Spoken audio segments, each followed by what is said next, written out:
नमः शिवाय। नमस्कार दोस्तों, मैं हूं अनीता और आप सभी का एक बार फिर से स्वागत करती हूं। दोस्तों, आज की वीडियो में हम सुनने वाले हैं भगवान भोलेनाथ की व्रत कथा, सावन के सोमवार पर सुनी जाने वाली व्रत कथा, जिसे कि सोमवार के दिन पढ़ने से मन चाही इच्छाओं की पूर्ति है वो भोलेनाथ करते हैं। तो आप सभी भक्तगण इस कथा को पूरी श्रद्धा और भक्ति भाव से प्रसन्नचित मन से पूरा अवश्य सुनिएगा, क्योंकि किसी भी कथा को अधूरी छोड़ने से दोष लगता है। तो चलिए कथा की शुरुआत करते हैं। एक नगर में एक साहूकार रहता था, जो भगवान शिव का बड़ा ही भक्त था। उसके पास धन धान्य और किसी भी चीज़ की कोई कमी नहीं थी, लेकिन उस साहूकार की कोई भी संतान नहीं थी। वह इसी कामना से रोज भगवान शिव के मंदिर में जाकर और उनकी पूजा आराधना करता, उनके आगे दीपक है वो प्रज्वलित करता।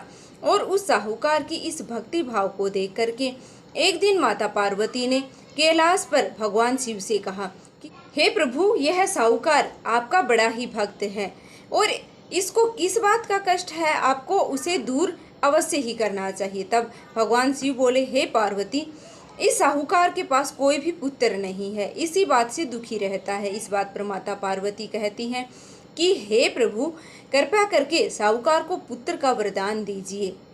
तब भोलेनाथ जी ने कहा कि हे पार्वती, यह संसार कर्म क्षेत्र है, जो अपने कर्म के अनुसार जैसा भाग्य लिखवा कर लाता है वैसा ही वह भोगता है। स्वयं ईश्वर भी कुछ भी नहीं कर पाते हैं। इस साहूकार के भाग्य में पुत्र का योग नहीं है। ऐसे में इसे पुत्र प्राप्ति का वरदान यदि मिल भी गया तो इसका पुत्र केवल 12 वर्ष की आयु तक ही जीवित रहेगा।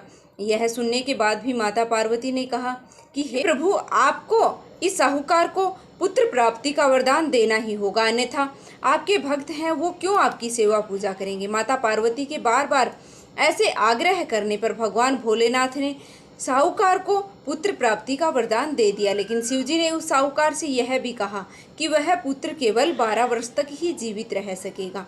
साहूकार ये सारी बातें सुन रहा था, इसलिए उसे ना तो खुशी हुई और ना ही दुख हुआ। पहले की तरह वह भगवान भोलेनाथ की पूजा आराधना करता रहा। इधर साहूकार की पत्नी गर्भवती हुई और उसे 9वें महीने एक सुंदर बालक की प्राप्ति हुई। परिवार में खूब हर्षोल्लास मनाया गया, लेकिन साहूकार पहले की तरह ही रहा। उसके बालक की सिर्फ 12 वर्ष की आयु होने का जिक्र कभी भी वह किसी से नहीं किया करता था। जब साहूकार के बालक की 11 वर्ष की आयु हो गई तो एक दिन साहूकार की सेठानी ने बालक के विवाह की बात की। तो साहूकार ने कहा कि वह अभी बालक है, पढ़ने के लिए काशी उसे भेज देते हैं। इसके बाद साहूकार ने उस बालक के मामा को बुलाया और कहा कि इसे काशी पढ़ने के लिए ले जाइए। रास्ते में जिस भी स्थान पर रुकना, महायज्ञ करते हुए और ब्राह्मणों को भोजन कराते हुए आगे बढ़ना।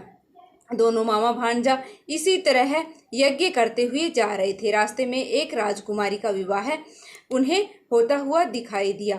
जिसमें राजकुमारी का विवाह होना था वह व्यक्ति आंख से काना था। उस राजकुमारी के पिता ने अति सुंदर साहूकार बेटे को आता हुआ देखा तो उसके मन में विचार किया कि क्यों न इसी लड़के को घोड़ी पर बिठा करके शादी के सारे कार्य संपन्न करवा लिए जाएं। तो राजकुमारी के पिता ने साहूकार के मामा से बात की और उनसे कहा कि शादी की रस्में निभाने के बदले में वह उन्हें धन देंगे।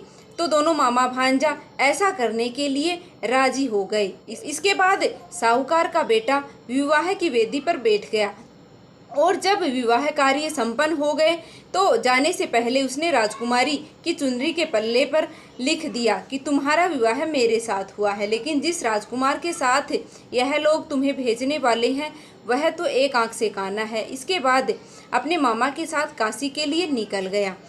उधर जब राजकुमारी ने अपनी चुनरी पर यह लिखा हुआ पाया तो उसने राजकुमार के साथ जाने से मना कर दिया। राजा ने भी अपनी पुत्री को बारात के साथ विदा नहीं किया और बारात खाली हाथ वापस लौट गई। इधर मामा और भांजे काशी नगरी में पहुंच गए थे।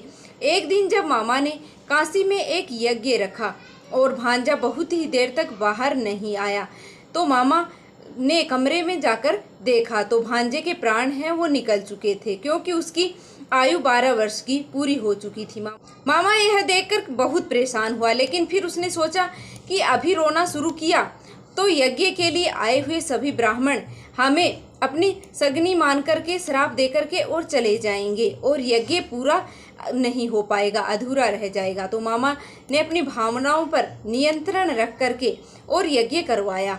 और जब यज्ञ संपन्न हुआ तो मामा ने अपने भांजे के दुख में जोर जोर से रोना शुरू कर दिया।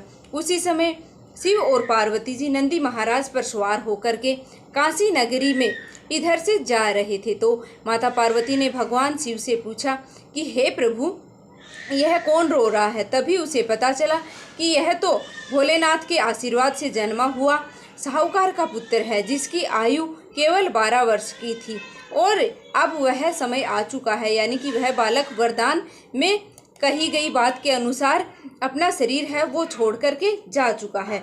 तब माता पार्वती ने भगवान शिव से कहा कि हे स्वामी, इस बालक को आप जीवित कर दें, अन्यथा रोते रोते इसके माता पिता के प्राण हैं वो निकल जाएंगे। तब भगवान भोलेनाथ ने कहा कि हे पार्वती, इसकी आयु इतनी ही थी सो वह भोग चुका है। लेकिन माँ पार्वती के बार बार आग्रह करने पर भोलेनाथ भगवान ने उस बालक को जीवित कर दिया। वो बालक ओम नमः शिवाय, ओम नमः शिवाय ऐसा जपते हुए जीवित हो उठा और मामा भांजे दोनों ईश्वर को धन्यवाद किया। फिर वह दोनों अपनी नगरी को लौट चले। रास्ते में वही नगर पड़ा जहां उन्होंने राजकुमारी से साहूकार के बेटे का विवाह किया था और राजकुमारी ने उन्हें तुरंत ही पहचान लिया। तब राजा ने राजकुमारी को साहूकार के बेटे के साथ ही बहुत सारा धन धान्य देकर के विदा कर दिया।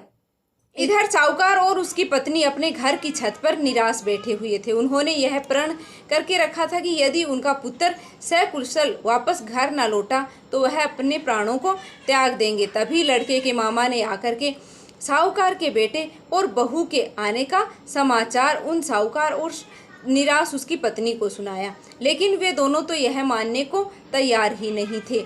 वरदान झूठा साबित हो चुका है और आखिरकार उनके पुत्र की आयु बढ़ चुकी है। तो मामा ने शपथ पूर्वक कहा कि मेरी बात पर विश्वास करो, आपका पुत्र सकुशल और स्वस्थ होकर के वापस अपनी पत्नी के साथ लौट रहा है। तब दोनों को विश्वास हो गया और दोनों ने अपने बेटे और बहू का बहुत ही धूमधाम से स्वागत किया। पूरे गांव में हर्षोल्लास मनाया गया। उसके लौटने पर एक बहुत ही बड़ा उत्सव मनाया गया। उसी रात साहूकार को सपने में भगवान शिव ने साक्षात दर्शन दिए और उस साहूकार से कहा कि तुम्हारे पूजन से मैं अति प्रसन्न हुआ। इसी प्रकार से जो भी व्यक्ति तुम्हारी इस कथा को सावन के महीने में पढ़ेगा या सुनेगा तो उसके समस्त दुख हैं वो दूर हो जाएंगे, उसकी सभी मनोवांछित कामनाओं की पूर्ति होगी। तो प्रेम से कहिए हर हर महादेव। अब सावन मास के सोमवार की महिमा सुनते हैं, जिसे सुने बिना सावन व्रत की कथा है वो अधूरी मानी जाती है, पूरी नहीं मानी जाती है। सनातन धर्म शास्त्रों के निहित है और चिरकाल से ही जगत जननी माँ आदि शक्ति माता पार्वती ने भगवान शिव को पति के रूप में प्राप्त करने के लिए कठोर तपस्या की थी। सावन ही वह महीना था जिसमें सोमवार का व्रत उपवास करके विधिवत शिव की पूजा माता पार्वती ने की थी। उसकी कठिन भक्ति से प्रसन्न होकर के भगवान शिव ने उन्हें मनोवांछित वरदान दिया था और कालांतर में सावन सोमवार व्रत के पुण्य प्रताप से माँ पार्वती और भगवान शिव का विवाह हुआ था।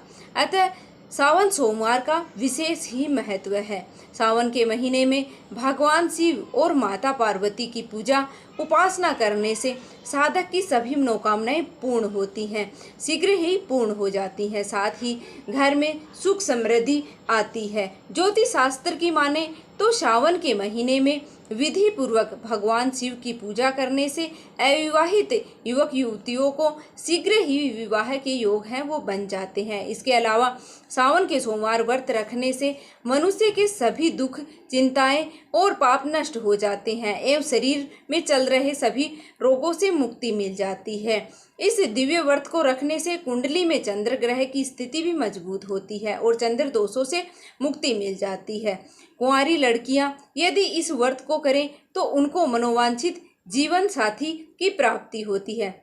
भगवान शिव की कृपा से सहज रूप से हो जाती है। यदि सुहागन महिलाएं यह व्रत करती हैं तो उनका सौभाग्य अखंड रहता है और उनके घर में सदैव ही सुख और शांति बनी रहती है। भगवान शिव और माता पार्वती की कृपा बनी रहती है। अगर आपको यह कथा पसंद आई है तो इस सावन के महीने में अपने मित्रों और संबंधियों रिश्तेदारों को भी यह कथा अवश्य शेयर कर दीजिएगा। तो मिलते हैं फिर से एक और वीडियो के साथ। ऐसी ही कथाओं के लिए इस चैनल को सब्सक्राइब कर लें और वीडियो को लाइक कर दें। कमेंट में हर हर महादेव लिखना ना भूलें। धन्यवाद।